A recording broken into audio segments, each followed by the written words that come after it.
यीशु मसीह का अति पवित्र नाम का महिमा हो। प्रभू यीशु ख्रिस्ताच्या अतिपवित्र नावाचा गौरव असो। प्रभु ने हमको फिर से एक और बार एक अच्छा सौभाग्य दिया है आणि प्रभूने पुन्हा एकदा एक चांगलं सौभाग्य आपल्याला दिले। तो भाइयों का एकत्र होना वो सिर्फ भूमि पर ही नहीं स्वर्ग में भी सबसे शुभ और मनोहर बात है।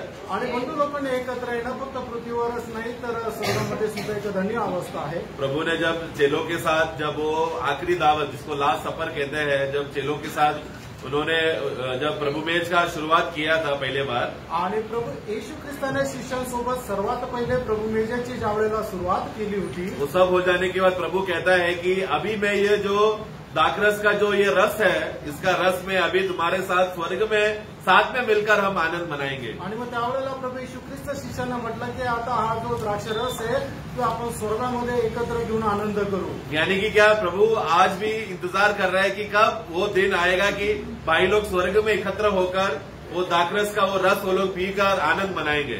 आणि मग आता ते सर्व वाट पाहत आहे की कधी बंधू लोक एकत्र येतील आणि स्वर्गामध्ये त्याचा आनंद एकत्र घेतील। परंतु आज हम लोग आत्मा में वही वचन को छाया में हम लोग एकत्र होते समय में वही आनंद हम लोग आज आत्मा में अनुभव कर रहे हैं। आणि तोच आनंद आज आपण आत्म्यामध्ये अनुभव करत आहोत। तो वो दाखरस जब भी उत्सव के समय में, जैसे कि वो तभी फसोन का पर्व था, वो लोग हमेशा पर्व में ही वो लोग दाखरस का वो रस वो लोग पीते थे। आणि वरंडाच्या त्या सणाच्या वेळेलाच ते लोक द्राक्षरसचं सेवन करत असे। उसी रीति से जब भाई बहन लोग एकत्र होते समय में वचन क्या है, ये एक ऐसा दाखरस है जो हमें तृप्त करके आनंद कर भाइयों के साथ संगति बढ़ाने का एक बहुत बड़ा उपयोगी पात्र है, एक वस्तु है जो हमें मदद करता है। आणि मग ज्यावेळेला बंधू लोक एकत्र येतात त्यावेळेला वचन जे काय आहे की तो खूप मोठा एक द्राक्षरस होऊन आपल्यामध्ये एक वस्तू म्हणून कार्य करतो आणि त्याच्यामध्ये आपण आनंद करतो। वो हमें प्रभु के आगमन तक आत्मा में हम लोग वो उसमें हम बढ़ते जा रहे हैं उसमें,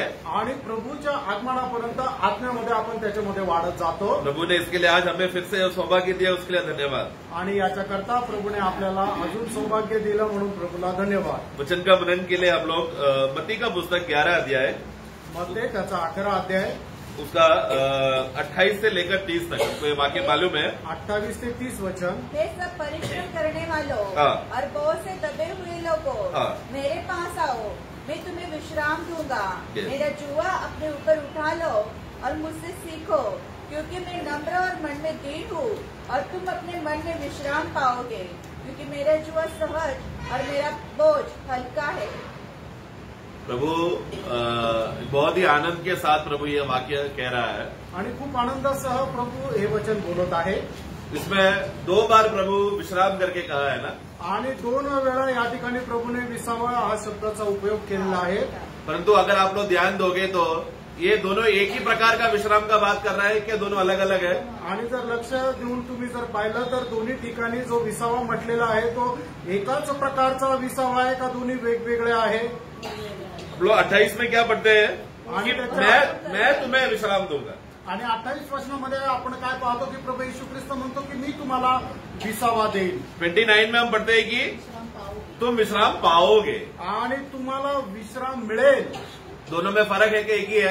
आणि दोघांमध्ये फरक आहे का एकच आहे? ये दोनों अलग अलग विश्राम है आणि दोन्ही वेगवेगळे विश्राम आहे। और ये दोनों विश्राम विश्वासी के जीवन में अनुभव होना चाहिए। आणि दोन्ही विश्रामाचा अनुभव विश्वासणाऱ्याच्या जीवनामध्ये राहिला पाहिजे। तो प्रभु ये जब बात बोलते समय में खुद प्रभु ये बात को अनुभव करके बोलने वाला बात है। जब ये वाक्य जब प्रभु बोल रहा है आणि प्रभु स्वतः याचा अनुभव घेऊन बोलणारे हे वचन आहे की जे या ठिकाणी प्रभु सांगत आहे। तो ये अनुभव हम लोग जब 20 से पढ़ते समय में उस अनुभव का बात वहां पर हम देख सकते हैं। आणि 20 वचनापासून पुढे आपण पाहिल्यानंतर त्या अनुभवाची गोष्ट आपल्याला पाहायला मिळते। 20 से 27 तक जल्दी पढ़ना। हाँ, 20 से 27 वचन। तब वह उन नगरों को उठाना देने लगा जिनमें उसने बहुत से सामर्थ के काम किए थे, क्योंकि उन्होंने अपना मन नहीं फिराया था। हाय खुराजी, हाय बेसदा, जो सामर्थ के काम तुमने किए गए, यदि वे सूर और सैदा में किए जाते तो टाट ओढ़कर और रात में बैठकर वे कब के मन फिरा लेते। परंतु मैं तुमसे कहता हूँ कि न्याय के दिन तुम्हारी दशा से सूर और सैदा की दशा अधिक सहने योग्य होगी। हे कफरनहूम, क्या तू स्वर्ग तक ऊंचा किया जाएगा? तू तो अधोलोक तक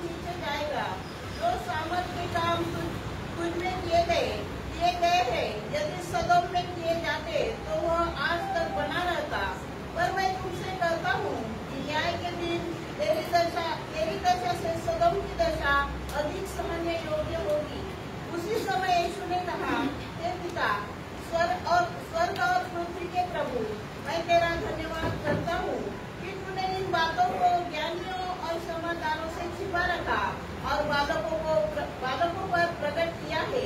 हाँ हे पिता, क्योंकि तुझे यही अच्छा लगा। मेरे पिता ने मुझे सब कुछ सौंपा है और कोई पुत्र को नहीं जानता, केवल पिता, और कोई पिता को नहीं जानता, केवल पुत्र, और वह जिस पर पुत्र उसे प्रकट करना चाहे। आमेन। उसका 20 में जो वचन शुरू करते समय में प्रभु 3 नगरों को दाट के प्रभु बात कर रहा है आणि 20 वचनाला ज्या वेळेला सुरुवात होते त्यावेळेला 3 नगराला या ठिकाणी प्रभू रागवत आहे। मतलब उस समय में प्रभु का भावना कैसा है आणि त्यावेळेला प्रभूची भावना कशी आहे, इमोशन में है प्रभु, आणि प्रभू कुठल्या प्रकारच्या भावनेमध्ये आहे, गुस्से में है ना, रागत आहे ना। लेकिन ये ईश्वरीय गुस्सा है, मतलब नाश करने वाला गुस्सा नहीं है आणि नाश करणारा हा राग नाहीये। जैसा यूहन्ना ने भी बोला ना, प्रभु आप कुछ लोग हैं जो आपके नाम में सेवा कर रहे हैं और वो लोग हमारे साथ जुड़ रहे नहीं है, इसलिए आग बरसा कर उनको नाश करो। आणि यूहन्नाने म्हटलं ना की काही लोक असे आहे की तुमच्या नावामध्ये ती सेवा करत आहे, पण ते येऊन आपल्याला भेटत नाही, आपल्यासोबत राहत नाही, तर स्वर्गातून अग्नीचा वर्षाव करून त्यांना नाश कर। तो वैसा गुस्सा नहीं है यहाँ पर प्रभु का, आणि अशा प्रकारचा राग नाहीये प्रभूचा, बल्कि प्रभु को इस बात का गुस्सा हो रहा है कि इतना बड़ा काम उनमें किया गया था लेकिन इन लोगों ने मन नहीं फिरा। आणि प्रभूने एवढं मोठं काम त्यांच्यामध्ये केलं होतं, पण या लोकांनी मन परिवर्तन नाही केलं। तो ऐसा अवस्थे में प्रभु स्वयं ही विश्राम का दाता है, मतलब वो स्वयं विश्राम है। आणि प्रभू येशू ख्रिस्त हा स्वतःच विसावा किंवा विश्राम आहे। उनको कोई विश्राम देता नहीं क्योंकि वो खुद स्वयं विश्राम है, आणि त्यांना कोणी विश्राम देत नाही कारण तो स्वतःच एक विश्राम आहे। परंतु जब मनुष्य बनकर जब वो आते समय में आणि मनुष्य होणं येत असताना और उनके पास मनुष्य रीति से जो भावनाएं थे आणि मनुष्य रीतीने त्यांच्या ज्या काही भावना होत्या, पिता की इच्छा के अनुसार जीते समय में उनको विश्राम ढूंढने का जरूरत पड़ा। आणि पित्याच्या इच्छेच्या अनुसार जीवन जगत असताना त्यांना विश्राम शोधावा लागला। 2 शब्द समझ गए ना, हमारा टॉपिक आज का यही है। एक है विश्राम हमको मिला, दूसरा है विश्राम हमको खोजना है। आणि पहिला मुद्दा हा आहे की आपल्याला विसावा मिळालेला आहे, आणि दुसरं आहे की आपल्याला विसावा प्राप्त करायचा आहे किंवा शोधायचा आहे। तो प्रभु को किसने विश्राम दिया? यीशु मसीह को। आणि येशू ख्रिस्ताला कोणी विसावा दिला? वो खुद ही विश्राम का श्रोता है, उनको किसी उसको देने का जरूरत नहीं है। वो विश्राम का श्रोता है, वो उद्धार करता है, वो खुद दूसरों को विश्राम दे सके ऐसा स्रोत से भरकर आया हुआ प्रभु है। आणि येशू ख्रिस्त स्वतःच विसावा आहे, तोच विसाव्याचा स्रोत आहे की जो तो दुसऱ्याला देऊ शकतो। परंतु तो ये प्रभु ने आके किसको देने का वचन दिया है? आणि प्रभूने येऊन कोणाला देण्याचं ते वचन दिलंय? जो परिश्रम करने वाले और बोझ से दबे हुए लोग, तुम लोग आओ तो मेरे पास जो विश्राम है, जो मेरे पास जन्म से है, वो मैं तुम्हें दूंगा। आणि कष्टी आणि भारक्रांत जनांना प्रभूने बोलवलं आणि त्यांना म्हटलं की तुम्ही माझ्याकडे या आणि जन्मापासून माझ्याकडे जो विसावा आहे तो मी तुम्हाला देईल। तो इसके लिए प्रभु को कोई विश्राम दे नहीं सकता क्योंकि वो स्वयं विश्राम का श्रोता है। आणि प्रभूला कोणी विश्राम देऊ शकत नाही कारण तो विश्रामचा स्रोत आहे। परंतु हम जो पाप और अधर्म में मरे हुए लोग, भटके हुए लोग, तकलीफ और चंचलित मन के लोगों को हमें विश्राम हमको कोई देगा तो ही हमें हम वो विश्राम में बने रहे, हमको तभी वो विश्राम का अनुभव मिलेगा। आणि आपण जे पापामध्ये भटकलेलो होतो, आपल्याला कोणी विश्राम दिला तरच आपण त्याचा अनुभव घेऊ शकतो। परंतु येशू जब इस दुनिया में जीते समय में आणि प्रभू येशू ख्रिस्त या जगामध्ये जीवन जगत असताना मनुष्य रीति में उनको पिता की इच्छा के अनुसार अगर जब चल रहा है तो विश्राम को खोजने का जरूरी है। आणि मनुष्य रीतीने चालत असताना तो जीवन जगत असताना त्याला विश्राम शोधण्याची गरज आहे। और उन्होंने वो खोज कर उन्होंने पा लिया क्योंकि उनमें कोई कमी नहीं है, पाप का दशा का व्यक्ति नहीं है हमारा प्रभु। आणि प्रभू येशू ख्रिस्ताला पापाची दशा नाहीये, म्हणूनच त्यांनी तो विसावा शोधला आणि तो मिळवला। उदाहरण के लिए इब्रानियों का पुस्तक 5वां अध्याय में हम एक वाक्य हम पढ़ते हैं ना, इब्रिकराचं पत्र 5 वचन 5वां अध्याय उसका 8 पढ़ना, त्याचं 8 वचन, इब्रिकराचं पत्र 5 अध्याय 8 वचन। पुत्र होने पर भी उसने दुख उठा कर आज्ञा माननी सीखी। देखो ये क्या है वचन कहना चाहता है? क्या यीशु मसीह में आज्ञाकारिता नहीं था क्या? आणि वचन काय सांगतात की प्रभू येशू ख्रिस्तामध्ये आज्ञाधारकपणा नव्हता का? वो आज्ञा क्या है करके बताने वाला एकमात्र व्यक्ती है स्वर्ग में, क्योंकि पिता परमेश्वर का वचन है यीशु मसीह। आणि आज्ञा काय आहे हे सांगणारा एक मात्र आहे तो म्हणजे पिता परमेश्वर आहे की जो स्वर्गात आहे। तो नहीं, मतलब यीशु मसीह जो आज्ञाकारिता का जो सचमुच सही रीति से जो नमूना जो स्वर्ग में बताता है वो है यीशु मसीह, क्योंकि पिता का हर एक वचन को वचन को प्रकट करने वाला व्यक्ति है स्वर्ग में, परमेश्वर का पुत्र। आणि आज्ञाधारकपणा काय आहे तो स्वर्गामध्ये याचा एक चांगला नमुना म्हणजे प्रभू येशू ख्रिस्त आहे आणि पित्याच्या प्रत्येक आज्ञेचं पालन प्रभू येशू ख्रिस्ताने स्वर्गामध्ये केलं। परंतु वो मनुष्य का रीति से आते समय में आणि मनुष्य रीतीहून येत असताना उनको हम मनुष्य विश्वासी बन जाने के बाद कैसा आज्ञाकारिता में जीना चाहिए वो नमूना दिखाने के लिए 33.5 साल का मनुष्यत्व का जीवन जिया, उनको जो मनुष्य जीवन जिया आणि मनुष्याने कशा प्रकारे आज्ञाधारकपणामध्ये राहायला पाहिजे याचा एक नमुना आपल्याला दाखवण्याकरता प्रभू येशू ख्रिस्त 33.5 वर्ष मनुष्य रीतीने जीवन जगला। तो परमेश्वर हमें जब न्याय करते समय में तू कितना आज्ञाकारी रहा करके जब विश्वासियों को न्याय करते समय में तोलते समय में एक जगह पे विश्वासियों का आज्ञाकारिता रखेगा, दूसरे जगह पे किसको रख के तोलेगा जाएगा? प्रभु यीशु मसीह का आज्ञाकारिता का स्वभाव को देखकर विश्वासियों का आज्ञाकारिता को तोला जाएगा। आणि विश्वासणाऱ्यांचा आज्ञाधारकपणा ज्या वेळेला मोजण्यात येईल त्या वेळेला कशा प्रकारे मोजण्यात येईल तर एका पाड्यामध्ये विश्वासणाऱ्याचा आज्ञाधारकपणा राहील आणि दुसऱ्या ठिकाणी प्रभू येशू ख्रिस्ताचा आज्ञाधारकपणा राहील। अभी प्रेम कौन है? वो स्वयं प्रभु यीशु मसीह है। आणि प्रेम कोण आहे तो स्वतः प्रभू येशू ख्रिस्त आहे। परंतु यीशु ने कहा कि अपने शत्रुओं से प्रेम करो, आणि प्रभूने म्हटलं की आपल्या शत्रूंवर प्रेम करा। तो प्रभु ने किया क्या? प्रभूने किया का? तो वो प्रभु अभी कौन हो गया? प्रेम कैसा करना चाहिए करके उनको प्रेम दिखाने का कोई जरूरत नहीं है, क्योंकि वो स्वयं प्रेम का श्रोता है, लेकिन हम लोग कैसा प्रेम करना चाहिए करके उसका आधार, उसका एक नमूना, एक पैटर्न हमें उस मनुष्य यीशु को देखकर हम पहचानते हैं और उन्हीं के पद चिन्हों में चाल चरणों में हम चलते हैं। आणि प्रभू येशू ख्रिस्त स्वतः प्रेम आहे, पण मनुष्याने कशा प्रकारे प्रेम करायला पाहिजे त्याचा एक नमुना म्हणून प्रभू येशू ख्रिस्ताने सुद्धा मनुष्य होऊन आला त्यावेळेला आपल्याला प्रेम कसं करायला पाहिजे हे दाखवलं आणि एक आदर्श आपल्याला दिला। तो प्रभु यहाँ पर दूसरों को, अभी विश्वासियों को, जो बोझ से दबे हुए लोगों को वो बुलाने के बाद फिर वो क्या कहता है? अभी तुमको अभी विश्राम खोजना है करके प्रभु एक जवाबदारी विश्वासियों को दे रहा है। आणि या ठिकाणी प्रभू येशू ख्रिस्त विश्वासणाऱ्याला एक जबाबदारी देत आहे की तुम्हाला विश्राम शोधायचा आहे। तो प्रभु जब ये शब्द बोलते समय में उन्होंने विश्राम पाकर बोला हुआ बात है। आणि प्रभू येशू ख्रिस्त हे वचन सांगत असताना त्याने विश्वास प्राप्त करून बोललेली गोष्ट आहे। तो वही बात है अभी हम देख रहे 20 से हम पढ़ते समय में हमने देखा कि यीशु मसीह का भावना क्या था। वो बहुत ही इस विषय में दुखी था कि जितना बड़ा काम कर्म उनके बीच में करने के बावजूद भी ये 3 नगर लोगों ने अभी तक पश्चाताप नहीं किया, मन नहीं फिरा। आणि प्रभूला या ठिकाणी खूप मोठं दुःख होतं की एवढे मोठे मोठे आश्चर्याचे कार्य यांच्यामध्ये केलेलं असताना सुद्धा या 3 शहरातल्या लोकांनी पश्चाताप नहीं केला। परंतु 25वां वाक्य में पढ़ते समय में हमें मालूम पड़ता है कि प्रभु वहां पर गुस्सा नहीं है, एक बहुत ही खुशी का, एक आनंद का अनुभव का एक प्रार्थना प्रभु वहां पर किया। आणि 25 वचनामध्ये आपल्याला पाहायला मिळतं की प्रभू येशू ख्रिस्ताला त्या ठिकाणी राग नाही आला, पण त्या ठिकाणी एक आनंदाची गोष्ट तो प्रभू सांगत आहे। प्रभु कहता है कि क्या कहता है? आणि प्रभु काय सांगत आहे कि आपने प्रभु आपने बुद्धियों और ज्ञानियों के ऊपर ये बात को आपने छुपा के रखा और आपका सत्य का बातें आपने बच्चों पर, बालकों पर, जो अभी शिशु है उनके ऊपर आपने प्रकट किया। आणि हे पिता मी तुला धन्यवाद देतो की या सर्व ज्ञानाच्या गोष्टी ज्या आहेत, जे बुद्धिमान आहेत त्यांच्यापासून लपून ठेवलं, पण जे बालक आहेत त्यांना तू प्रकट केल्या। ये किस प्रकार का ज्ञान है प्रियो? आणि प्रियो हे कुठल्या प्रकारचं ज्ञान आहे? परमेश्वर का वचन का सामर जब बेथसेदा में और कफरनहूम में, ये सब नगरों में जब प्रभु उन लोगों के सामने प्रकट करते समय में उन लोगों ने क्या किया? उनका मन अवस्था क्या था? आणि कफरनहूम आणि बेथसेदा या ठिकाणी परमेश्वराच्या वचनाचं सामर्थ्य ज्या वेळेला प्रभू येशू ख्रिस्ताने प्रकट केलं त्यावेळेला त्या लोकांची अवस्था काय होती? वो लोग देखकर पश्चाताप करना चाहिए था, परंतु वो लोग अहंकारी हो गए, पश्चाताप नहीं किया। आणि त्या लोकांनी पश्चाताप करायला पाहिजे होता, पण ते लोक गर्विष्ठ झाले आणि त्यांनी पश्चाताप केला नाही। तो जो प्रभु का काम को देखकर पश्चाताप नहीं करता उन लोगों को प्रभु क्या बोल रहा है? ये लोग स्वयं न्यायी लोग हैं, स्वयं में अपने आप को न्यायी और होशियार करके समझ दिया। परंतु शिशु कौन है?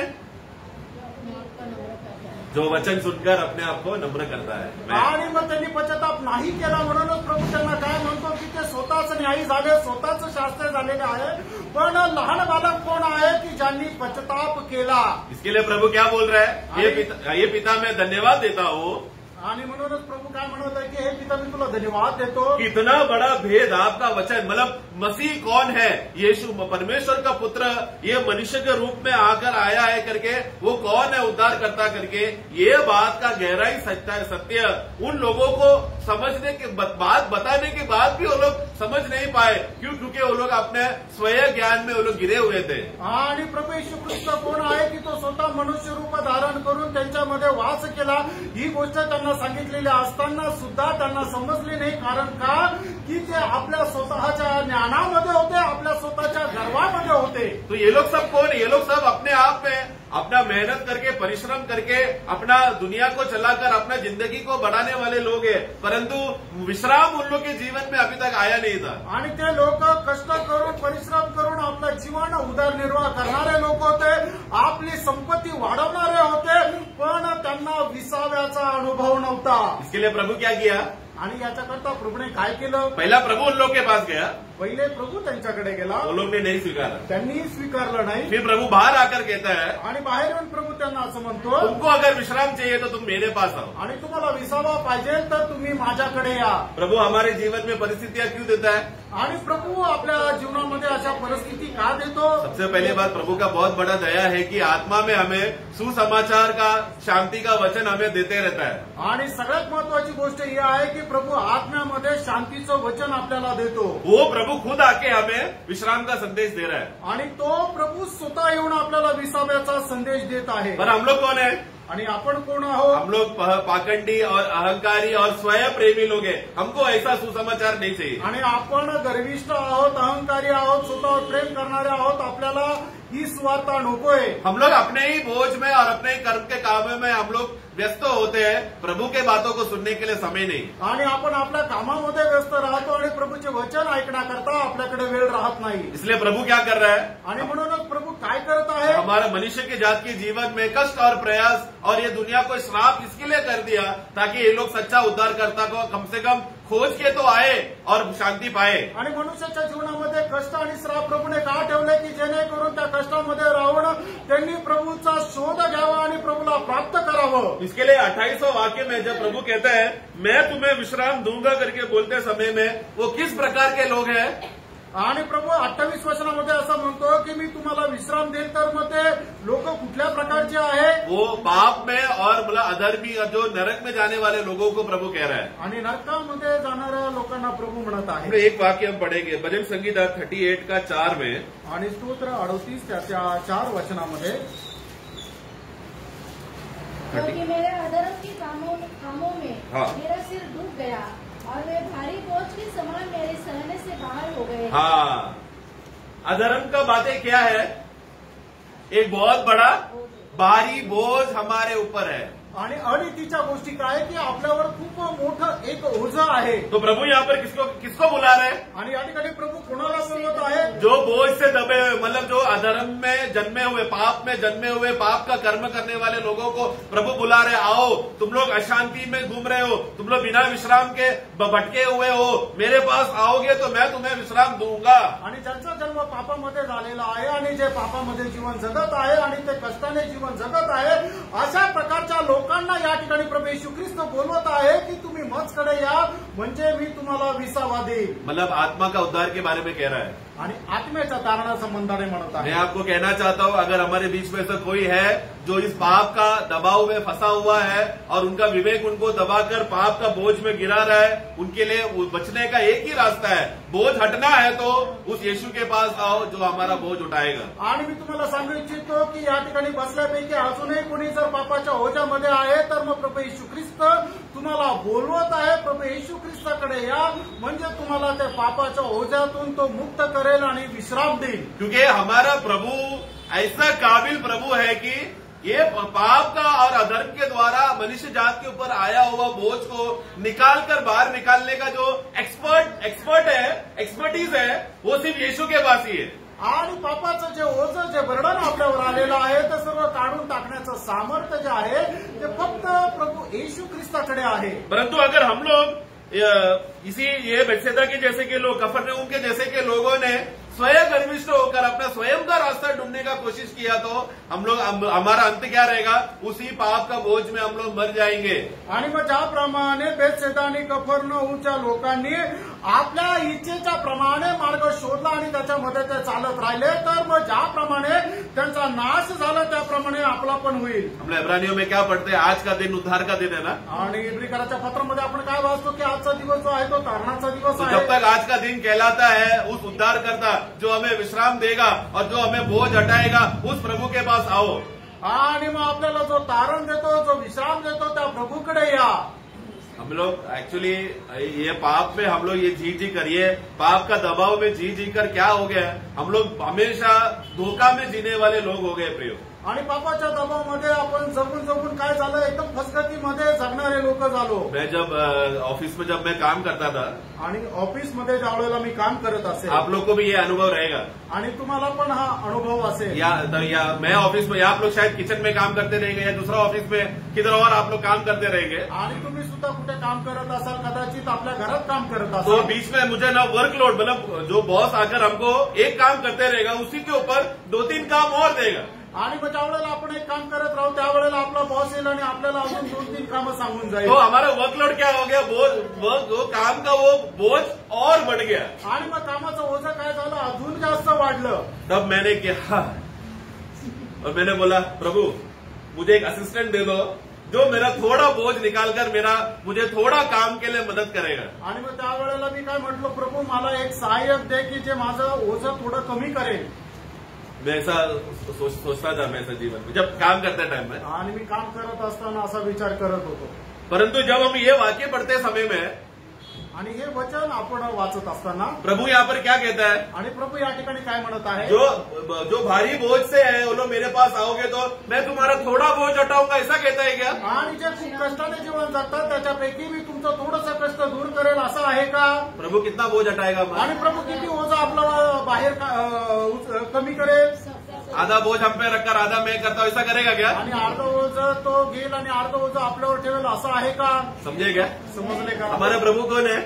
आपला प्रभू कोण आहे? वो हमारा पूरा बोझ उठाने वाला प्रभु है. आणि आपला प्रभू आपला संपूर्ण भार उचलणारा आहे. वो बात समझ गया तो फिर मजा है, फिर बोलो और बोझ मिलने तो अच्छी बात है. आणि मग ही गोष्ट जर समजली तर मग आपण काय म्हणू, हा अजून ओझं आलं तरी चालेल. पाप का बोझ नहीं, आणि पापाचं ओझं नाही. दुनिया में हम चलते समय में जो क्रूस उठाकर जो प्रभु ने हमको चलने के लिए कहा है वो बोझ. आणि जगामध्ये जीवन जगत असताना प्रभूने आपल्याला जो आपला वधस्तंभ घेऊन चालण्याचं सांगितलेलं आहे ते ओझं. तो क्योंकि कष्ट और तकलीफ क्या करता है, वो हमें बलवंत करता है. हमारा त्यागा, हमारा विश्वास जो ताया हुआ, आग से ताया हुआ विश्वास, वो और शुद्ध होने का परिस्थिती में बदल जाता है. आणि आपल्या जीवनामध्ये येणारे कष्ट काय होतात की आपल्याला जो अग्नीच्या द्वारे तो गाळलेला जो विश्वास आहे तो अधिक जास्त शुद्ध होतो. तो ये है हमारा प्रभु क्या चाहता है, जो पाप और अधर्म में फंसे हुए लोगों को वो पूर्ण रीति से हल्का कर हमें बचाकर एकदम हल्का करना चाहता है. आणि पाप आणि अनितीमध्ये ओझ्याखाली दबलेले आपण जे लोक आहोत, तो प्रभू आपलं सर्व ओझं काढून आपल्याला विश्राम देऊ इच्छितो. परंतु हमें यहाँ पर एक धोखा भी है. आणि या ठिकाणी एक फसगत पण आहे. अगर हम लोग ये सत्य को सही रीति से नहीं समझा आणि हे सत्य जर चांगल्या प्रकारे नाही समजलं, और ये प्रभु जो हमें संपूर्ण रीति से हल्का करता है, ये तत्व अगर ना समझकर शारीरिक रीति से अगर हम काम करने जाएंगे तो हम लोग बोझ को बढ़ाएगा. आणि प्रभू आपलं जे ओझं आहे ते हलकं करतो हे आपण न समजून घेता जर शारीरिक रीतीमध्ये आपण काम करायला गेलो तर आपलं ओझं आपण अधिक जास्त वाढवून घेऊ. इसके लिए आत्मिक बात को आत्मा में रखना और हम लोग शरीर में जो हम लोग बाकी काम करते समय में वो काम में भी हम लोग आत्मा के मदद से हमें करना है. आणि आत्मिक गोष्टी आत्म्यामध्ये आपण करायच्या आहे आणि जगाच्या दृष्टीने जे शारीरिक कामं करतो ते सुद्धा आत्म्यामध्ये राहून करायचे. परंतु वो शारीरिक हमारा आत्मिक जीवन का आत्मिक बातों को शरीर मिक्स कर दिया तो बहुत बड़ा धोखा होगा. आणि माझ्या आत्मिक गोष्टी आहेत त्याच्यामध्ये जर आपण शारीरिक दृष्ट्या आत्मिक गोष्टी केल्या तर मग त्याच्यामध्ये फसगत होईल. हमें घर का जिम्मेदारियां है, आपल्याला घराच्या जबाबदाऱ्या आहेत. ये सब बातों को हम कैसा करते हैं हम लोग, आणि या सर्व गोष्टी आपण कशा करतो, ये सब शारीरिक बातें हैं. आणि या सर्व शारीरिक गोष्टी आहेत. लेकिन एक विश्वासी इसको जिम्मेदारी लेकर आत्मा की मदद से सब काम करेगा. आणि एक विश्वासू जो आहे तो आत्म्याच्या रीतीने सर्व गोष्टी करेल. परंतु आत्मिक बातों में शरीर का मदद नहीं लेगा आणि आत्मिक गोष्टीमध्ये शरीराचं सहाय्य घेणार नाही. वो दोनों फर्क हमें समझना है. हे दोन्ही फरक आपण समजायचे. एक बार एक विश्वासी एक गांव में बहुत साल पहले की बात है. उस समय में वो जो दरवाजा करके जो सिस्टम है, जो दरवाजा है ना, उस समय वो लोग गांव में रहते थे. वो लोग गांव में वो लोग दरवाजा नहीं रखते थे, वो लोग खाली पर्दा वो लोग रखते थे. आणि गावाकडची गोष्ट आहे की जुन्या काळामध्ये गावामध्ये दरवाजे राहायचे नाही, फक्त ते एक पडदा राहायचा. तो तभी दुनिया में पूरा दुनिया में दरवाजा बना सकता है करके विकास, मतलब जो उसका डेवलपमेंट इतना जल्दी हो गया कि सब जगह पर लोग दरवाजा बनाने का जो ज्ञान लोगों को मिलकर सब लोग दरवाजा बनाने शुरू किया. आणि मग दरवाजा असू शकतो हे ज्ञान ज्या वेळेला लोकांना झालं त्यावेळेला सर्व लोक आपापल्या करता दरवाजा बनवू लागले. परंतु कुछ लोग, मतलब लोगों को दरवाजा लगाना है करके मालूम है, परंतु किस प्रकार का लकड़ी से दरवाजा रखना है, बनाना है, ये लोगों को उतना ज्ञान नहीं था. आणि दरवाजा लावायचा याचं ज्ञान लोकांना होतं, पण कुठल्या प्रकारच्या लाकडाने तो दरवाजा बनवायचा याचं ज्ञान नव्हतं. तो एक गांव में एक विश्वासी रहता था और उसी के बगल में एक कारपेंटर, मिस्त्री कारपेंटर भी रहता था. आणि एका गावामध्ये एक विश्वासू राहत असे आणि त्याच्या शेजारच्या गावामध्ये एक सुतार राहायचा. ये विश्वासी जब भी उसका अवसर मिलता था ये कारपेंटर को जाकर वचन बोलता था. आणि हा विश्वासू ज्या वेळेला वेळ भेटायचा त्यावेळेला जाऊन सुताराला तो वचन सांगायचा. वचन सुनने के बाद उनको मालूम पड़ा कि यीशु बहुत महान व्यक्ति है. आणि वचन ऐकल्यानंतर त्या सुताराला समजलं की प्रभु यीशु ख्रिस्त खूप महान मनुष्य आहे. परंतु वो बोलने लगा कि इस महान व्यक्ति को मैं स्वीकारने के लिए मैं योग्य नहीं हूँ, मुझे थोड़ा और अच्छा काम कर थोड़ा अच्छा पोजीशन में आने दो, फिर मैं यीशु को मैं स्वीकारूंगा. आणि मग त्यावेळेला तो व्यक्ती म्हटला की प्रभू येशू ख्रिस्त एवढा महान आहे, त्याचा स्वीकार करण्याकरता मी योग्य नाही, अजून मला माझं जीवन सुधारलं गेलं पाहिजे, त्यावेळेला मी त्याचा स्वीकार करेन. तो वो यीशु उसके लिए कब योग्य हो जाएगा, जब वो व्यक्ति थोड़ा अच्छा होगा तो. आणि प्रभू येशू ख्रिस्त केव्हा तो व्यक्ती कधी प्रभू येशू ख्रिस्ताचा स्वीकार करेल, ज्या वेळेला तो थोडासा चांगला होईल. एक दिन उस गांव में चोर आया आणि एक दिवस त्या गावामध्ये चोर आले. और वो चोर वहां पर के जो गांव का खासियत क्या था कि वो लोग अच्छा एकदम मजबूत लकड़े का जो लकड़ा अगर बेचा जाएगा तो अच्छा पैसा मिले, ऐसा अच्छा मजबूत हाई क्वालिटी वाला लकड़े से वो लोग दरवाजा बनाते थे. आणि त्या गावाचे लोक जे आहे आपल्या घराचा दरवाजा एकदम उच्च प्रतीच्या लाकडाने तो बनवायचे. तो एक दिन प्रभु का दास के घर में, विश्वासी के घर में चोर आया आणि विश्वासणाऱ्याच्या घरामध्ये चोर आले. तो वो वो क्या किया, बाहर से दरवाजा तोड़कर अंदर जाने का कोशिश किया आणि बाहेरून दरवाजा तोडून ते आतमध्ये जायचा त्यांनी प्रयत्न केला. परंतु कुछ तो आवाज आया, वो डर गया, इसलिए वो क्या किया, वो जो तोड़ा हुआ दरवाजा को लेकर ही वो भाग गया. आणि मग काहीतरी आवाज आला म्हणून ते काय केले, तोडलेला दरवाजा घेऊनच पळून गेले. तो सवेरे उठा तो विश्वासी देखा तो दरवाजा नहीं है. आणि सकाळी उठल्यानंतर मग विश्वासणाऱ्याने पाहिलं तर दरवाजा नाहीये. तो अभी उसका मन में क्या आएगा, आणि मग आता त्याच्या मनामध्ये काय येईल, चलो मैं मेरा पड़ोसी से जाकर बोलकर, क्योंकि अच्छा कारपेंटर है वो मुझे एक अच्छा दरवाजा बना के देगा बोलकर गया. आणि मग तो म्हटला की आता माझ्या शेजारी जो सुतार आहे त्याच्याकडे जाईल, तो एक चांगला सुतार आहे, त्याच्याकडून मी दरवाजा बनवून घेतो.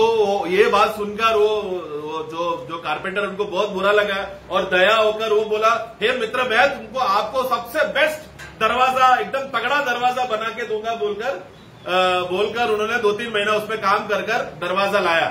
आणि मग ज्या वेळेला त्या सुताराला समजलं की विश्वासणाऱ्याच्या घरामध्ये चोरी झाली, त्यावेळेला म्हटलं की हे मित्र मला खूप वाईट वाटलं, पण एकदम उच्च प्रतीचा चांगल्या दर्जाचा एक दरवाजा मी तुला बनवून देईल असं म्हणून तो 2-3 महिने एक चांगला दरवाजा बनवून त्याला दिला. तो वो 2-3 महीने में ये मित्र ने, कारपेंटर ने बहुत मेहनत कर मतलब एकदम ईमानदारी के साथ मैं मेरा मित्र के लिए अच्छा दरवाजा बना रहा हूं बोलकर खुशी के साथ ईमानदारी से उसने दरवाजा बनाकर लेकर आके दिया. आणि मी माझ्या मित्राकरता दरवाजा बनवत आहे म्हणून 2-3 महिने त्याने खूप काबाड कष्ट केले, खूप परिश्रम केले आणि एक उच्च प्रतीचा दरवाजा बनवून आपल्या मित्राला, त्या विश्वासणाऱ्याला दिला. और वो बोलने लगा, और दरवाजा लेकर मित्र के घर पे आते समय में वो कहने लगा, देखो ये दरवाजा देखकर पूरा गांव वाले अभी मेरे घर पे आकर वो लोग मेरे से नया दरवाजा बनाएंगे, उतना वो खुशी होकर वो गया.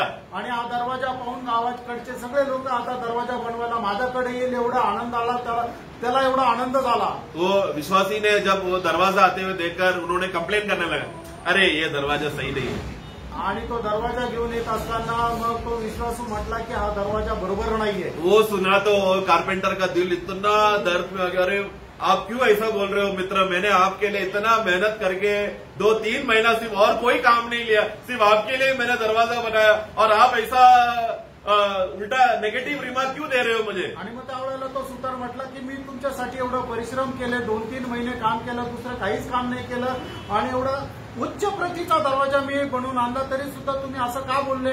वो बोला नहीं सही नहीं, आप एक काम करो, थोड़ा लकड़ी लाओ, थोड़ा खीले लाओ और एक हथौड़ा लाओ, थोड़ा काम मरम्मत करना बाकी है करके सगळं. आणि मग तो म्हटलं थोडेसे लाकूड, थोडेसे खिळे आणा, हातोडे आणा, थोडंसं अजून त्याच्यामध्ये काम करायचं आहे. तो वो बोला अरे मित्र आपको करने की जरूरत नहीं है, क्योंकि ये जो दरवाजा है एकदम परफेक्ट दरवाजा है, इसमें ऐसा कोई भी एक्स्ट्रा कारीगरी करने का जरूरत नहीं है, कारपेंटरने बोला. आणि मग त्या सुताराने म्हटलं या दरवाजामध्ये अजून काही करण्याची गरज नाही, कारण का हा सर्वांगपूर्ण असा दरवाजा आहे. तो परंतु वो विश्वासी जिद्दी होकर बोला नहीं आप थोड़ा खीले लकड़ी और हथौड़ा लाओ जल्दी, मैं बताता हूँ कैसा करना है. आणि मग तो विश्वासू म्हटला नाही, थोडेसे लाकूड, खिळे आणि हातोडे घेऊन मी सांगतो कसं करायचं. फिर ठीक है, वो गुस्से को दबा कर लेकर आया, जो भी जरूरत चाहिए तो सामान लेकर आया. आणि मग त्याने काय केलं की तो जो राग आहे तो गिळला आणि म्हटला की हा ठीक आहे, आणि मग त्या गरजेच्या वस्तू तो घेऊन आला. और फिर यह विश्वासी क्या किया, ऊपर एक किलो मार रहा है, उधर साइड में किलो मार रहा है, लकड़ा इधर चिपका रहा है, एकदम वो दरवाजे को बदसूरत कर दिया. आणि मग त्याने त्या विश्वासणाऱ्याने काय केलं की एकदम विचित्र रीतीने तो दरवाजा बनवला, विचित्र वेगवेगळ्या ठिकाणी लाकूड ठोकले आणि तो चांगला दरवाजा खराब केला. ये बात को कारपेंटर ने देखकर एकदम गुस्सा होकर बाल नोच के, ये क्या तूने पागलपन किया, मैंने इतना अच्छा दरवाजा तुमको दिया, ये क्या तूने तेरा काम करके बिगाड़ दिया. आणि मग हे सगळं पाहिल्यानंतर मग त्या कारपेंटर जो सुतार आहे त्याला खूप राग आला. तो म्हटला की मी एवढा चांगला दरवाजा बनवला आणि तू याला काय नाश केला. आत्मा में आप लोग ग्रहण कर रहे हैं, मैं विश्वास करता हूँ. आणि आत्म्यामध्ये तुम्ही स्वीकारते, मी हा विश्वास करतो. तब वो विश्वासी प्रेम से उसे कहा, आणि मग त्या वेळेला त्या विश्वासणाऱ्याने प्रेमाने त्याला हे मेरे प्रिय मित्र, आणि हे माझ्या प्रिय मित्रा, इतने सालों से मैं आपको प्रभु यीशु मसीह का सिद्ध क्रूस का कार्य मैं आपको बताते जा रहा था. आणि एवढ्या दिवसापासून प्रभू येशू ख्रिस्ताचं वधस्तंभाचं परिपूर्ण कार्य मी तुम्हाला सांगत होतो. वो क्रूस का बलिदान इतना सिद्ध है कि पिता परमेश्वर कितना भी अगर हम में ढूंढेगा तो हमें पाप दिखाई नहीं देगा. ऐसा परफेक्ट बलिदान यीशु ने किया है, ऐसा कितने बार मैंने आपको बताया. आणि मग ते बलिदान एवढं परिपूर्ण होतं, पिता परमेश्वरने त्याच्यामध्ये कुठल्या प्रकारची चूक काढायचा प्रयत्न केला तरी सुद्धा कुठल्या प्रकारची चूक त्याला भेटणार नाही, असं परिपूर्ण बलिदान आपल्या करता प्रभू येशू ख्रिस्ताने केलं. हे किती दिवसापासून मी सांगत आहे. तो भी आप क्या बोलने लगे, तरी तुम्ही काय म्हणू लागले, नहीं इसमें थोड़ा कमी है, मुझे थोड़ा और अच्छा होने दो, मुझे थोड़ा बढ़ोतरी होने दो, ऐसा करने दो, ऐसा करने दो, थोड़ा कर्म करने के बाद मैं आता हूँ. ऐसा आपने उधर इधर खीला ठोकर प्रभु का क्रूस का कार्य को आप ही गंदा कर रहे हैं, जो ऑलरेडी परफेक्ट था. आणि मग तुम्ही काय म्हटले की नाही मला अजून थोडंसं चांगलं होऊ द्या, मला अजून चांगलं सुधरू द्या, मला अजून चांगलं काम करू द्या. म्हणजे त्यावेळेला तुम्ही काय केलं, त्या दरवाजाला इकडे तिकडे खिळे ठोकून प्रभूने जे काही काम केलं होतं तारणाचं ते बिघडून टाकलं. प्रियो, क्रूस का कथा, क्रूस का कहानी क्या है, क्रूस का संदेश क्या है, हम जो बिगड़े हुए लोगों को सुधारने के लिए है क्रूस का वचन. आणि वधस्तंभाची जी कथा आहे ते आपण जे बिघडलेलं आहे त्यांना ते सुधारण्याकरता आहे. हम लोग सुधारने के बाद अगर क्रूस को उठाने जाएगा तो हम लोग क्रूस को अपमान कर रहे हैं. आणि आपण सुधारल्यानंतर वधस्तंभ उचलण्याचा आपण प्रयत्न केला तर आपण वधस्तंभाचा अपमान करत आहोत. कोई भी अपने आप को सुधार कर प्रभु का आत्मा का उद्धार को प्राप्त नहीं कर सकता, वो और बदसूरत होते जाएगा. आणि कोणीही आपल्या स्वतःला स्वतःच्या प्रयत्नाने सुधरून आत्म्याचं तारण प्राप्त नाही करू शकत, उलट तो अधिक जास्त बिघडला जाईल. आज दुनिया के लोग यही कर रहे हैं प्रिय. आज जगाचे लोक हेच करत आहे प्रिय. क्या हम भी उसी लोगों में है क्या, आणि आपण त्याच लोकांमध्ये आहोत का. हम लोग वचन पढ़ते समय में हमारा एक आदत होता है, आणि वचन वाचत असताना आपली एक सवय राहते. हम लोग हमारा बुद्धि और ज्ञान की बातें उस वचन में हम लोग जबरदस्ती डालने की कोशिश करते हैं और बोलते हैं ये बात सही है, ये बात सही है, वचन ऐसा लिखा है लेकिन ये भी सही है बोलकर अपना खुद का बातें मिलाकर. दुनिया में इतना संघटनाएं क्यों है आज. आणि वचन जे सत्य वचन आहे त्याच्यामध्ये आपल्याला जे वाटतं त्या गोष्टी त्याच्यामध्ये भेसळ करतात आणि म्हणतात की हा वचन बरोबर आहे पण त्याच्यासोबत हे पण बरोबर आहे. अशा प्रकारे वेगवेगळे ते जे काय आहे डॉक्ट्रिन्स काढतात आणि म्हणूनच असे वेगवेगळे समुदाय काय आहे. प्रियो, परमेश्वर का वचन सत्य वचन है. मित्रांनो, देवाचं वचन सत्य वचन आहे. वचन को मरम्मत की जरूरत नहीं है, वचन पढ़ने के बाद हमको मरम्मत की जरूरत है. आणि वचनाला सुधारण्याची गरज नाही, वचन वाचल्यानंतर आपल्याला सुधारण्याची गरज आहे. वचन को पढ़ते समय में रिपेयरिंग का काम, मतलब प्रभु हमको एक नया जन्म देकर एक नया मनुष्य बना रहा है.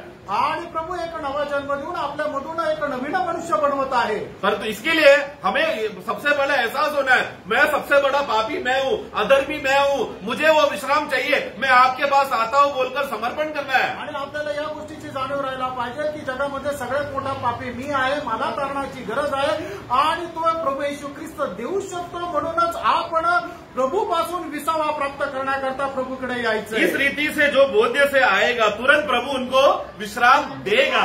आणि या विचाराने, या धारणाने जो कोणी प्रभूकडे येईल, प्रभू लगेच त्याला विसावा देईल. ऐसा विश्राम मिला ना आपको? आणि असा विसावा तुम्हाला भेटला ना?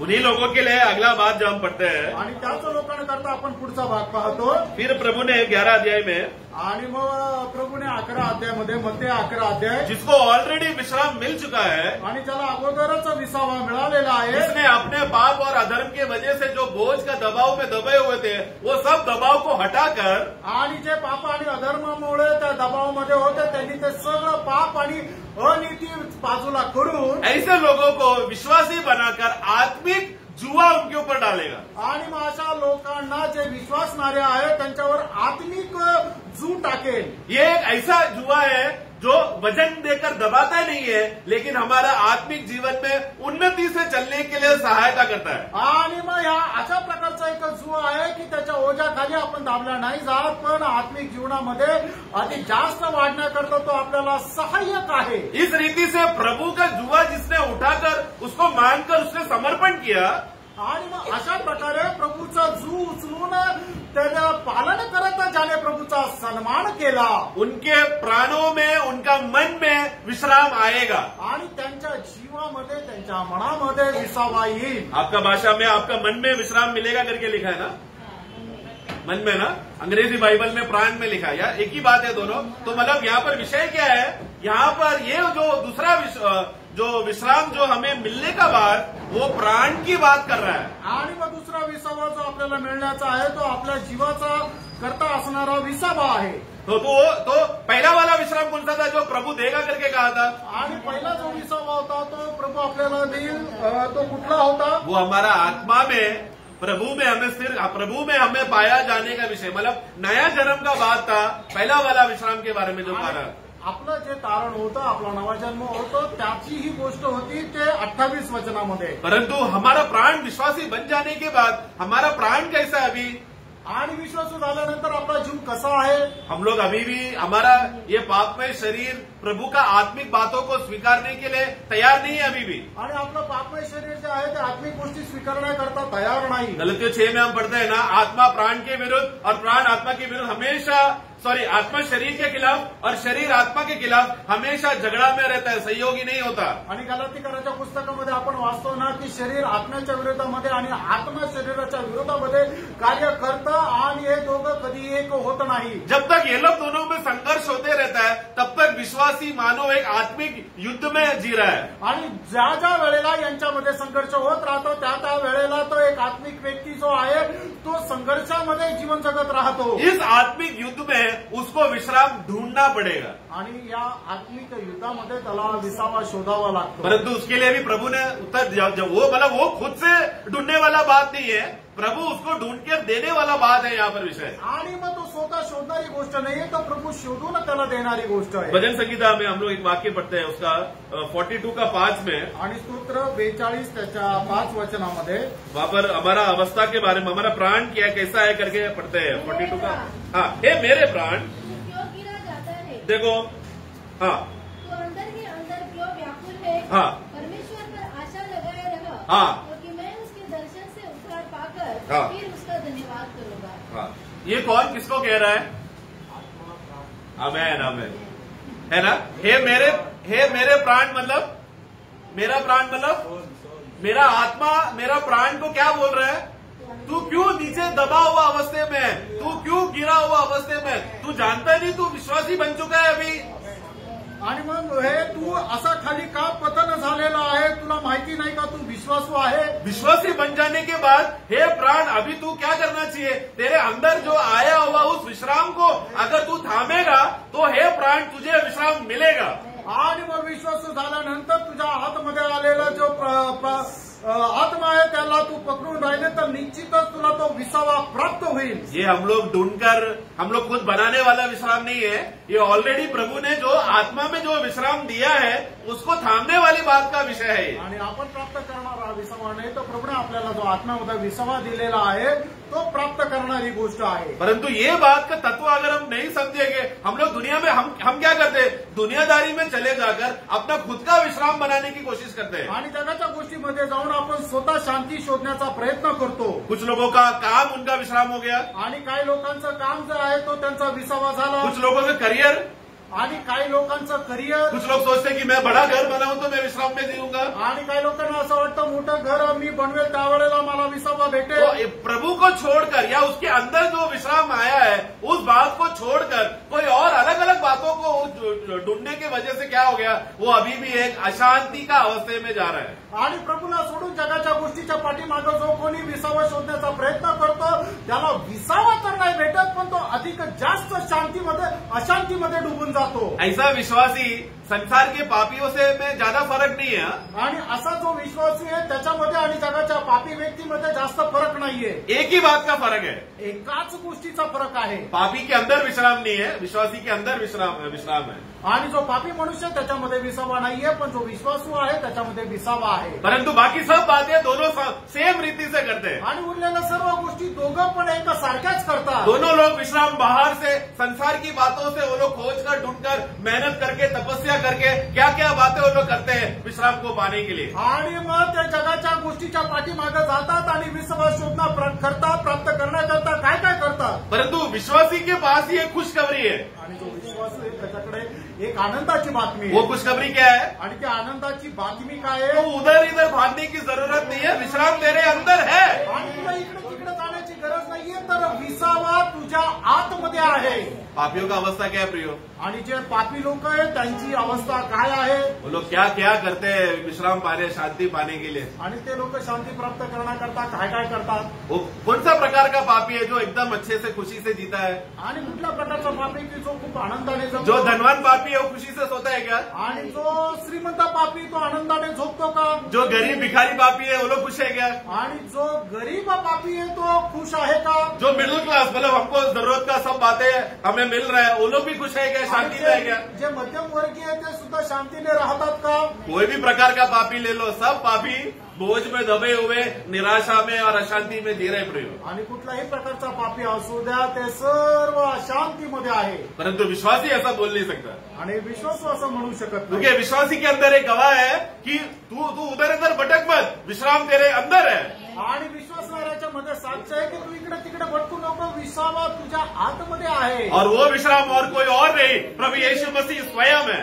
आणि तो विसावा अजून दुसरं कोणी नाहीये, तर तो स्वतः प्रभू येशू ख्रिस्त आहे। ये भाग्य प्रियो किसी को भी नहीं मिला, दुनिया का कोई भी जीविया ले लो, कोई भी प्रकार का सृष्टि को ले लो, किसी के पास भी ये सौभाग्य नहीं है। आणि जगामध्ये कुठल्याही सृष्टीला घ्या, हे भाग्य कोणालाच नाहीये। पुराने नियम में ना दाऊद ने बहुत बड़ा पाप करने के बाद फिर वो क्षमा के लिए भजन संगीता 51 में हम पढ़ते हैं वो बात, सबको वाक्य मालूम है, मैं नहीं ले रहा, वहां पर वो एक बात बोलता है, प्रभु आप मेरा आत्मा को मेरे अंदर से मत निकालो, बोलता है, वो वाक्य मालूम है ना, उद्धार का आनंद नहीं, तेरे आत्मा को, पवित्र आत्मा को मेरे अंदर से 51 का 11 पढ़े, मुझे अपने सामने से निकाल न दे, हाँ। और अपने पवित्र आत्मा को हाँ। मुझसे अलग न कर। दाऊद कौन है प्रियो, सबसे श्रेष्ठ प्रभु का परम मित्र, आणि दावीद कोण आहे, तर प्रभूचा सर्वात परम मित्र, परंतु उसके अंदर भी डर क्या है, आणि त्याच्या आत्मा जा सकता है, आणि आत्मा जाऊ शकतो। नए नियम में नया जन्म पाया हुआ विश्वासी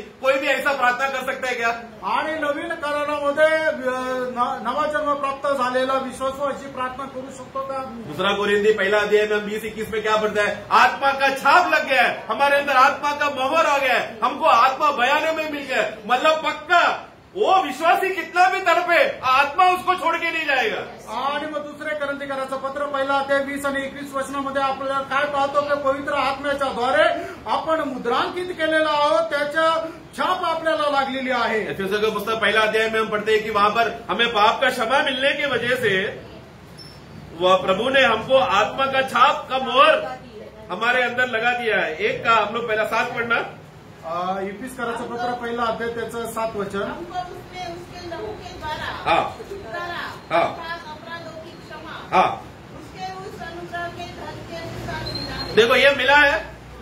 अभी वाक्य 13 पढ़ना, और उसने पर भी इसी में तुमने जब तुमने सत्य का वचन सुना जो तुम्हारे घर का सुसमाचार है हाँ। और जिस पर तुमने विश्वास किया, प्रतिज्ञा किए हुए पवित्र आत्मा की छाप लगी। देखो मतलब प्रभु में मुझे पाप का छुटकारा है, मुझे क्षमा मिला है, उद्धार हो गया है। ये बात को जब मैंने विश्वास किया तो प्रतिज्ञा का आत्मा मेरे ऊपर छाप के रीति से चिपक गया है। अभी आत्मा मुझे छोड़कर जा नहीं सकता। आणि मग ज्या वेळेला आपण प्रभू येशू ख्रिस्तावर विश्वास केला त्यावेळेला आपला नवा जन्म झाला आणि त्यावेळेला पवित्र आत्म्याच्या द्वारे आपल्याला मुद्रांकित करण्यात आलं। तो अभी समझ गए ना हम लोग बाकी सारे सृष्टियों में से, सभी जीवियों में से हम लोग कितना श्रेष्ठ है, क्योंकि पवित्र आत्मा हमें छोड़कर नहीं जाएगा। विश्राम आ गया मतलब सर्वदा का विश्राम है।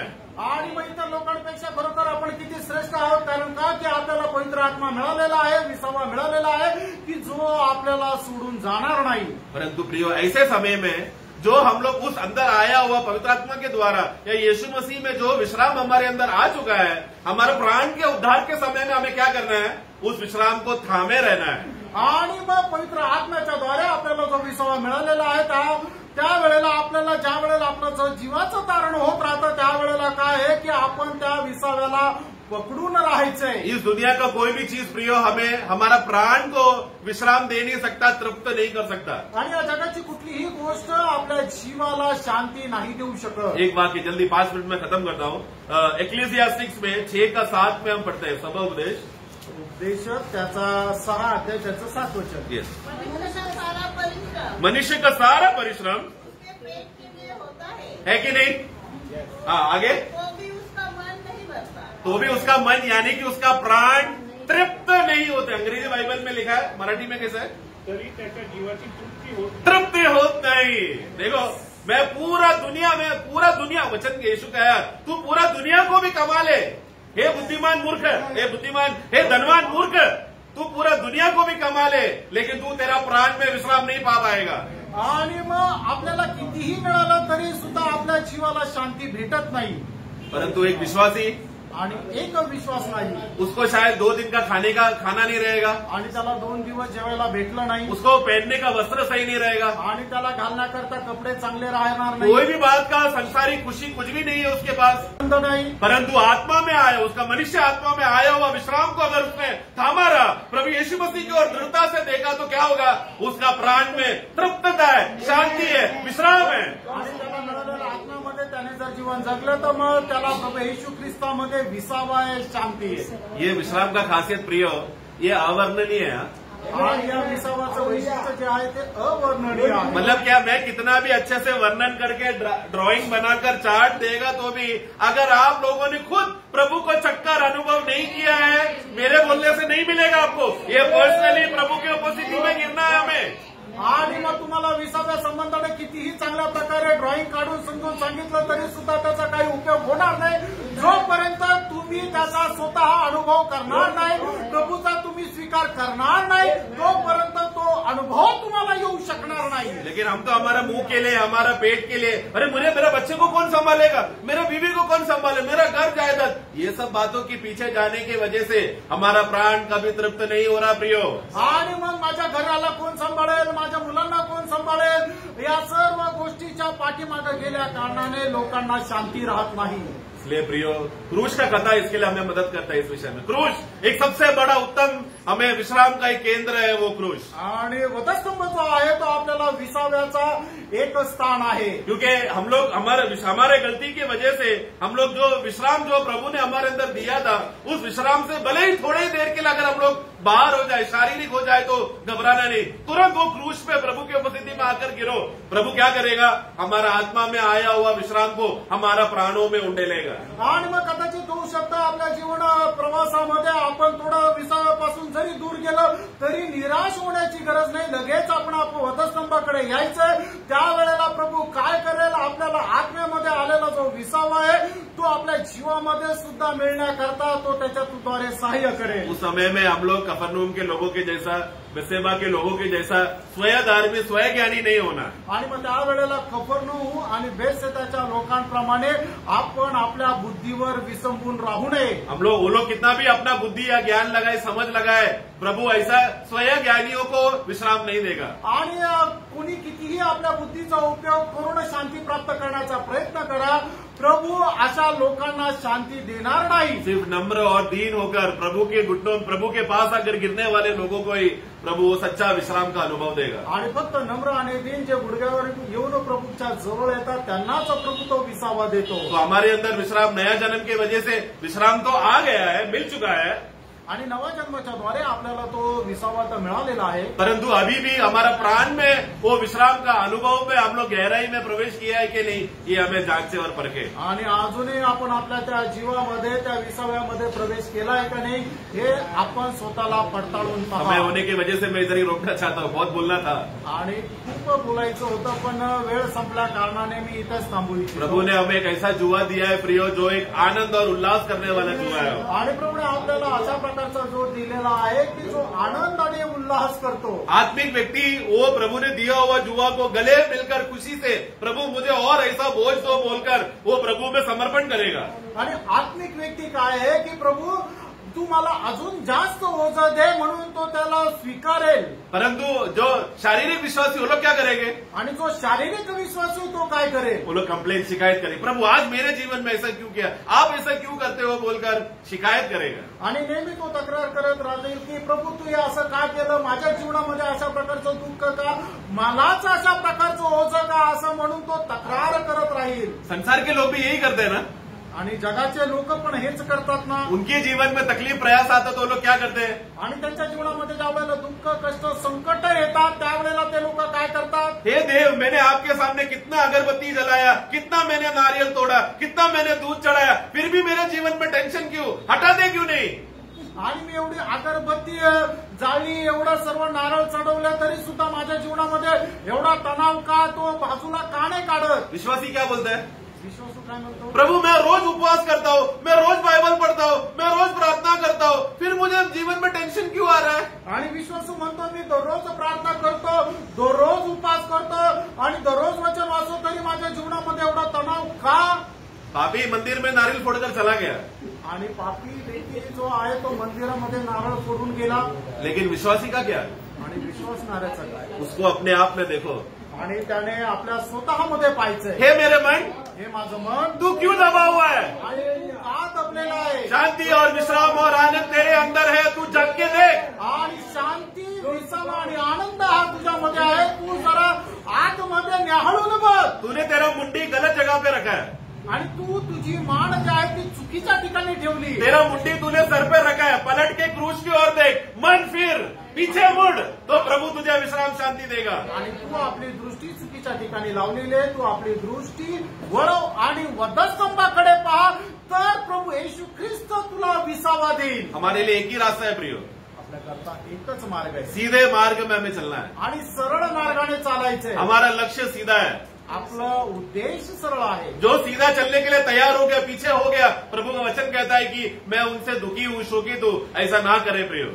आणि म्हणजे सरळ मार्गापासून भटकून जाता प्रभू त्याच्या संबंधाने म्हणतो की मी त्याच्या संबंधाने दुःखी आहे, तुम्ही असं करू नका. प्रभु का आगमन तक हम लोग योग्य रीति से जो विश्राम हमें दिया गया है उसको थामे रहकर, प्रभु मेरे अंदर ही है विश्राम, मुझे और इधर किधर जाने की जरूरत नहीं है, प्रभु में ही मेरा विश्राम है बोलकर समर्पण कर जीने के लिए प्रभु हम सबको सहायता करें. आणि प्रभूच्या आगमनापर्यंत प्रभूने आपल्याला दिलेला जो विसावा आहे तो प्रभू माझ्यामध्येच आहे, आणि तो विसावा प्रभूने मला दिलेला आहे तो माझ्यामध्येच आहे, आणि त्या विसाव्यामध्ये राहून जीवन जगण्याकरता प्रभू या वचनाच्या द्वारे सहाय्य करो. उधर इधर के कर्मों के द्वारा नहीं, लेकिन प्रभु ने जो मुझे मुफ्त में विश्राम दिया है उसी पर हम आश्रय करें. आणि कुठल्या कर्माच्या द्वारे नाही, तर प्रभूने मला जो फुकट विसावा दिलेला आहे तो विसावाच मला भेटलेला आहे. प्रभु हम सबको सहायता करें. आणि प्रभू आपल्या सर्वांना सहाय्य करो.